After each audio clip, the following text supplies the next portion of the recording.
সারা দেশে এখনো স্বাভাবিক হয়নি এলপি গ্যাস সরবরাহ।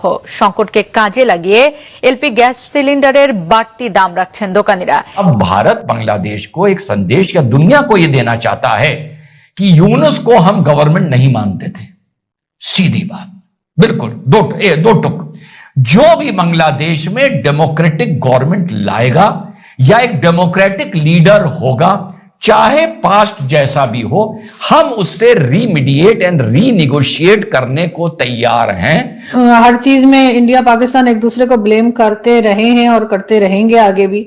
और मेरे ख्याल में ये चीज इतनी इंपॉर्टेंट नहीं है। बांग्लादेश में इलेक्शंस होने वाले हैं और इलेक्शन से पहले ये सारा हंगामा चल रहा है। जिस वक्त इलेक्शंस हो जाएंगे तो होपफुली ये चीजें कहीं ना कहीं ये सेटल डाउन हो जाएंगी। वो तो ये बातें हैं कि जी हम किसी तरीके के साथ बांग्लादेश को ऊपर और नीचे कट करेंगे। हम ऊपर हम कट करेंगे जहां चिकन नेक है, इंडिया बांग्लादेश की टेरिटरी जो है उसको कट करके अपना हिस्सा बनाएगा। सेवन सिस्टर्स की आप बात करें, वो जो क्योंकि जब से यहाँ से लगाना कि हम सेवन सिस्टर्स के अंदर गड़बड़ करेंगे, हम करेंगे वहाँ वी विल एक्सपोर्ट जिहाद जी। तो ये भी उस समय यहाँ लोगों ने कह दिया बांग्लादेश। और हम अपना जो बड़प्पन है, जो मानवता है, वो डिप्लोमेसी है, उसको ट्रिगर इनिशिएट कर रहे हैं। लेकिन यूनुस के साथ हम कभी नहीं करते, अब हम कर रहे हैं क्योंकि अगर ये बंदा आके चुनाव लड़ेगा और जीत के आएगा तो ये डेमोक्रेटिकली इलेक्टेड लीडर होगा। तो समझिए, सिर्फ तलवार से वायलेंस नहीं की जाती, किताब से भी आप वायलेंस कर सकते हैं। टू नेशन थ्योरी किताब का वायलेंस है जी। चलें आरजू मैम, आप क्या समझती हैं इंडिया और बांग्लादेश के रिलेशंस दिन ब दिन खराब से खराबतर होते जा रहे हैं। अभी भी वहाँ पर प्रोटेस्ट चल रहे हैं जो कि एंटी इंडिया स्लोगन को बहुत ज़्यादा वहाँ पर प्रमोट कर रहे हैं। दोस्तों, जिस देश को कभी इमर्जिंग इकोनॉमी कहा जा रहा था, आज वही देश एक गहरी एनर्जी और लाइवलीहुड क्राइसिस से जूझ रहा है। बांग्लादेश में गैस सिर्फ ईंधन नहीं बल्कि आम इंसान की रोजमर्रा की जिंदगी की रीढ़ है। और जब वही रीढ़ टूटने लगे तो असर सीधा रसोई, रोजगार और सड़कों पर दिखाई देता है। हालात ऐसे हैं कि गैस सिलेंडर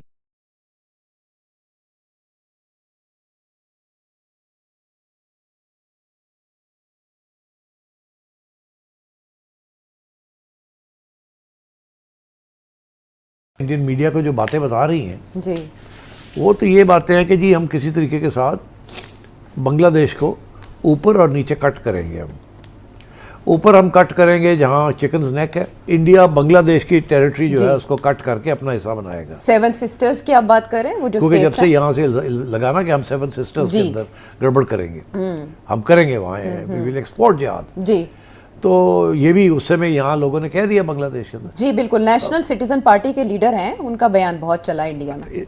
उधर से यहाँ उधर से काउंटर ये आ रहा है कि अच्छा ठीक है, तो हम तो बांग्लादेश को दो टुकड़े कर देंगे। एक ऊपर से चिकन नेक उसको काटेंगे हम, ताकि वो चिकन नेक जो है वो बिल्कुल खुल जाए और वो इंडिया का हिस्सा बन जाए। दूसरा ये है कि नीचे जहाँ म्यांमार के साथ जो बॉर्डर है वहाँ भी काटेंगे, ताकि ये जो रोहिंग्यास है ये जहाँ जहाँ इस वक्त सेटल्ड है उनको बुला के वहाँ सेटल किया जाए। एक ऑटोनमस रीजन बना दी जाए, not of Bangladesh but of Myanmar. उनको अलग टेरिटरी दे दी जाए। तो दे आर थिंकिंग कि बांग्लादेश को ऊपर से भी कट करना है, नीचे से भी कट करना है। बांग्लादेश की जेन जी भी एक्सपोज हो गई फूटी कौड़ी की। सुनिए कैसे जेन जी ऐसी निकल के आई बांग्लादेश की, जिसने गठबंधन किया तो जमायत के साथ किया। समझिएगा बात, होना यह चाहिए था कि वहां के स्टूडेंट्स को कहना चाहिए था कि नहीं भैया कुछ भी कर लेंगे, जमायत के साथ गठबंधन नहीं करेंगे। तो यह है हकीकत हमारी जेन जी की। तो इनको बिल्कुल बॉयकॉट किया गया। तो मैसेज इससे क्या जा रहा है?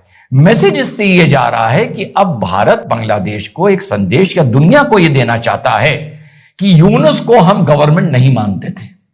सीधी बात, बिल्कुल दो टुक। जो भी बांग्लादेश में डेमोक्रेटिक गवर्नमेंट लाएगा या एक डेमोक्रेटिक लीडर होगा, चाहे पास्ट जैसा भी हो, हम उससे रीमीडिएट एंड रीनिगोशिएट करने को तैयार हैं। और हम अपना जो बड़प्पन है, जो मानवता है, वो डिप्लोमेसी है, उसको ट्रिगर इनिशिएट कर रहे हैं। लेकिन यूनुस के साथ हम कभी नहीं करते, अब हम कर रहे हैं क्योंकि अगर ये बंदा आके चुनाव लड़ेगा और जीत के आएगा तो ये डेमोक्रेटिकली इलेक्टेड लीडर होगा। तो अब मैसेज बिल्कुल साफ है। लेकिन मैंने शुरू में क्यों बोला, थोड़ा नकारात्मक, थोड़ा उदासीन। तो जो भी आपके एनालिस्ट, जो भी एक्सपर्ट, जो भी स्टूडियो के शेर आप लोगों से पहले कहते थे या अब कहें या बाद में कहें कि घुस जाओ, मार दो, तोड़ दो, पीट दो, वो एक बात समझ लें कि पाकिस्तान के चलते जो पहलगाम हुआ, ऑपरेशन सिंदूर हुआ, उससे जो साउथ एशिया की राजनीति के पाकिस्तान इंडिया के समीकरण बदले हैं, उधर चाइना से भी ठीक नहीं हो पा रहे हैं। तो भारत के पास, उल्टा बता रहा हूं, इस टाइम ऑप्शन कोई नहीं है सिवाय इसके कि किसी तरह हमारे रिश्ते बांग्लादेश के साथ नॉर्मलाइज हों। अब बहुत से आप में से साथी ये भी कहेंगे कि वीडियो की शुरुआत तो हुई कि इस हिंदू को मार दिया गया, उस हिंदू को जला दिया गया, और अब मैं कह रहा हूं कि भारत कुछ नहीं कर सकता। हां साथियों, ऐसी घटनाओं पर सिर्फ कड़ी निंदा कर सकता है, विरोध कर सकता है, उनके एनवॉय को कॉल कर सकता है, शिकायत दर्ज करा सकता है, लेकिन आई एम सॉरी टू से कि इस टाइम हालात ऐसे हैं कि इसके आगे और कुछ नहीं कर सकता है। बांग्लादेश में एनसीपी और जमायत की पकड़ देखते हुए सुन रहे हैं, जाहिर सी बात है ये गठबंधन नंबर 2 पर आएगा, क्योंकि दो ही पार्टियां वहां चुनाव लड़ रही हैं, खालिदा जिया की लड़ रही है और आपकी जमायत की लड़ रही है, और ऊपर चाइना बैठा है, और खालिदा जिया, इनके हस्बैंड, इनका रुझान पहले से पहले भी बता चुका हूं चाइना की तरफ रहा है। तो भारत के पास इस टाइम बांग्लादेश में दौर बदलते हैं, फिजाएं बदलती हैं, वक्त बदलता है। इस टाइम वक्त ऐसा नहीं है कि भारत बांग्लादेश के साथ अपने रिश्तों को खत्म करके वहां पर जमायत को मजबूत कर दे। अब दो फैक्शन हो गए, यहां पर एक थर्ड प्लेयर भी बीच में एंटर कर गया, जो कि वाइल्ड कार्ड एंट्री है, वो है भारत की अराकान आर्मी। वो भारत को सपोर्ट करती है, भारत उनको सपोर्ट करता है, मुझे पता नहीं है, आपको पता होगा तो मुझे बता देना। ये बुद्धिस्ट रिबेल्स है। अराकान आर्मी फाइट कर रही है म्यांमार की गवर्नमेंट के साथ और रोहिंग्या के जानवरों के साथ, लेकिन ये फ्रेंडली है भारत के साथ। अब रिपोर्ट्स ये आ रही हैं, जो मैंने शुरू में बताया था आपको, कि वो चाहते हैं कि अगर उनको अपना वजूद बचाना है तो वो चाहते हैं कि मोदी जी इस टेरिटरी को अपने भारत के साथ वो मिला लें और भारत का वो स्टेट बन जाए। सोच के देखिए, नया state who wants to join with India। हमारे वहां के जो गवर्नर हैं वो ऑलरेडी अराकान आर्मी के साथ मिलकर आए हैं। हो सकता है कि बिना युद्ध किए ये एरिया एक बुरे हुए येलो में दिखता है आपको, ये भारत का पार्ट बन जाए। अब ये 3 फ्रंट स्टैंड ऑफ हो गया, 3 सुपर पावर्स, 3 एजेंडा डिफरेंट है तीनों के, एक और सारे के सारे एक छोटी सी स्ट्रिप जो लैंड है उसके ऊपर पहुंच रही है। स्पार्क यहां पर एक छोटी सी भी अगर चिंगारी लगी, ये इतना बड़ा युद्ध शुरू हो सकता है जिसका किसी को अंदाजा नहीं है। China, CIA, Bharat, Arakan army, Rohingyas और म्यांमार की जो आर्मी है, जनता आर्मी, ये सारे मिलकर एक छोटे एरिया के ऊपर कब्जे की बात कर रहे हैं बिकॉज ऑफ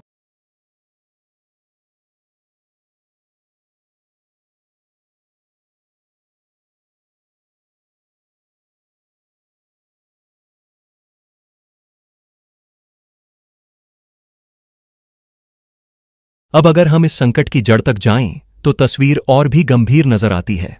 एक तरफ घरेलू गैस उत्पादन लगातार गिर रहा है, दूसरी तरफ इंपोर्ट पर भारी निर्भरता ने इकोनॉमी को और कमजोर कर दिया है। ग्लोबल एनर्जी प्राइसेस में उतार चढ़ाव, फॉरेन करेंसी रिजर्व्स पर दबाव और प्लानिंग की कमी ने हालात को विस्फोटक बना दिया है। गैस की कमी का असर सिर्फ घरों तक सीमित नहीं है, बल्कि छोटे ढाबों से लेकर बड़े रेस्टोरेंट्स तक शटर डाउन की नौबत आ चुकी है। लाखों लोग बेरोजगारी के डर में जी रहे हैं और ट्रांसपोर्ट सेक्टर लगभग ठहर सा गया है। LPG पर चलने वाले ऑटो और छोटे कमर्शियल व्हीकल्स सड़कों से गायब हो रहे हैं, जिससे डेली इनकम पर निर्भर परिवारों की कमर टूट रही है। ब्लैक मार्केटिंग ने स्थिति को और जहरीला बना दिया है, जहां जरूरत से ज्यादा कीमत वसूल कर मजबूरी का फायदा उठाया जा रहा है। सरकार की तरफ से दावे किए जा रहे हैं, प्लान्स और अनाउंसमेंट्स भी हैं, लेकिन ग्राउंड लेवल पर एग्जीक्यूशन की कमी साफ दिखाई देती है। यह संकट अचानक पैदा नहीं हुआ, बल्कि वर्षों की पॉलिसी फेलियर्स, डिलेड रिफॉर्म्स और लैक ऑफ ट्रांसपेरेंसी का नतीजा है। असली खतरा यह नहीं है कि आज गैस नहीं मिल रही, बल्कि यह है कि अगर समय रहते ठोस कदम नहीं उठाए गए तो यह एनर्जी क्राइसिस एक फुल स्केल इकोनॉमिक कोलैप्स में बदल सकता है। सवाल अब यह नहीं कि गलती किसकी है, सवाल यह है कि क्या करेक्टिव एक्शन अभी भी संभव है। या फिर आम जनता को आने वाले समय में और भी कठिन फैसलों के लिए तैयार रहना पड़ेगा?